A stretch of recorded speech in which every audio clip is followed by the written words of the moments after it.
Welcome to my Tokyo Ghoul Chapter 55 review, reaction, discussion, whatever you want to call it. I want to first start off talking about the release schedule. It seems like it's between Sunday to Monday, and I was just randomly checking because I was like anticipating Tokyo Ghoul chapter, and thank God, look at it, it paid off. I get to read it today. And let's go right into it. We start off with freaking Noro's death. So, Noro's confirmed dead, but we don't know what Noro is. Like, we can see there's a skull of Noro, but does the body have a skeleton to it? Because then if the body has like a structure, human structure to it, then it could have been like a ghoul that's just like mutated with Eto's Kagune. Because right now it seems like there's only the skull, and it's like, what the fuck is Noro still? We still have no idea what Noro is. But he's dead. The Q squad has successfully killed Noro, which is a shocker in my opinion. And after that, after one death, we get a second death, Shirazu. Now, there is a chance that he might not be dead. Like, they make it look like he's dead, but there's possibly he might live. But in my opinion, I think if Shirazu died, it makes the most sense. And knowing Ishida, Shirazu is probably dead. Like, it makes sense because you took down Noro, which is arguably like one of the strongest ghouls out there. And if you're saying that you killed that one of the strongest ghouls out there without suffering like a major casualty, then I want to, it wouldn't really make too much sense. But it doesn't matter. Shirazu lives. I'm all for it. I like his character. But you see that Uri development. Doesn't care about his promotion. Doesn't care. All he wants is for Shirazu not to die. At that point, Uri, all he could think about was himself. But now all he could think of was for Shirazu to live on. And that is, my friend, Uri's, development. Like, he's becoming a better person. He is becoming a better person. So we see Mutsuki is safe, Saiko is safe. So everybody's safe except for Shirazu, which is unfortunate. But if he dies, it was a noble thing he did. And you know what? Shirazu did it. He protected his friends, and it paid off. And it was kind of sad. Thing about manga, I can never really get too emotional over in manga because, I'm a guy that need more of a, sad music, sad voice actors and stuff. So animes will make me more sad. But manga, I can think, it's a sad chapter, but it ain't nothing that'll get me teary-eyed or anything. I can never do that when I'm reading just text. I find that really, really hard to do. But nevertheless, it was sad that Shirazu died. And then we get my boy Kaneki versus Eto in her one-eyed form. And Kaneki was dodging all her shit, and seemingly at that page, it looks like Kaneki sliced off like a quarter or half of the one-eyed ghoul's head. And that's insane. That's crazy talk, because no one has ever done that to the one-eyed ghoul before.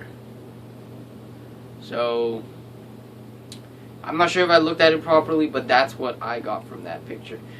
I don't know, maybe someone can enlighten me, but it did look like Kaneki just, like, not even with his cognate, like, how sharp is this guy's leg?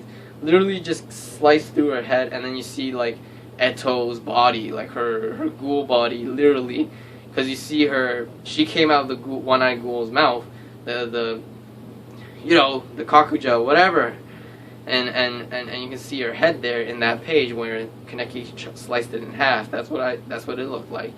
And Kaneki is savage as fuck. You can tell how different this guy is. He's like, you would think that, his respect for, what was his name?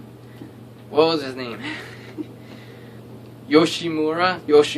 You would think that his respect for him would be like, because his last wish was for him to save Eto. And he's like, wait a minute. Why the fuck should I even save a trash like you?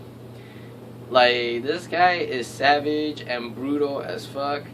So that's the new Kaneki we're getting here, which is insane, absolutely insane, because the potential for his character, like, we don't know what direction Kaneki is going, and he's going to surprise us every step of the way, because this guy is completely different from who we know, and it seems like he is arguably the strongest Ghoul now.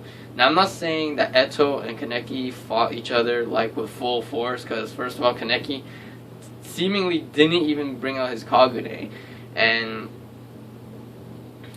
he's already, like, matching Eto's strength, but it's like, they're both probably kind of just, you know, not a friendly battle, but they're not going all out. That's what I get from it. So, but I'm, like, Kaneki's up there. Like, he is by far, like, either the second strongest or maybe the strongest Ghoul at the moment. And the way I see it, there's no way Kaneki is going back to the CCG. There is no way.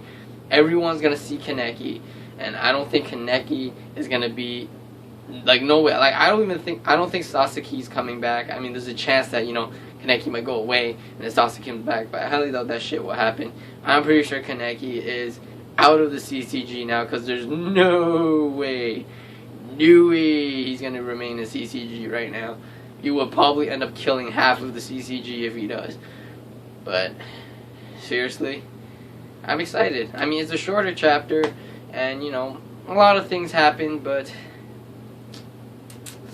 a lot of deaths here and there. But it seems like this arc, the Tsukiyama arc, is finally coming to an end. We need to know what happens to Tsukiyama still, so this arc is probably going to end in a few more chapters, either one or two, I would guess, unless something major happens again. So, God knows. Like, maybe, I don't know. I don't see Kaneki fighting these special class investigators that are coming up right now. Like, oh, and speaking of which, Uri finally knows how fucking, how brutal special classes are. They don't even feel anything, like, because you see, Uri was like that before, but now after she was his death, he kind of learned, like, dude, these guys are cold-blooded and heartless motherfuckers. And so maybe Uri, maybe the Q Squad might leave the CCG with Kaneki. I mean, that's a possibility too.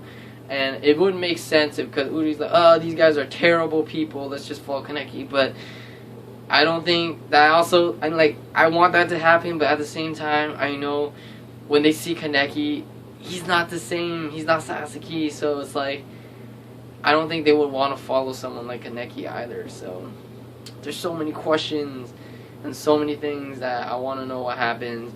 There's so many things out there, theories and stuff, and, you know, it's good to, you know, have some little assumptions to create some discussion, see where things go. But I can't wait for the next chapter. But I'm sorry, this review or reaction / discussion is a bit off. I haven't been feeling too great lately, so forgive me for that. So with that, I'm just gonna wrap this up. I want to thank you all for watching. Leave a like and you know, leave a comment on what you guys think.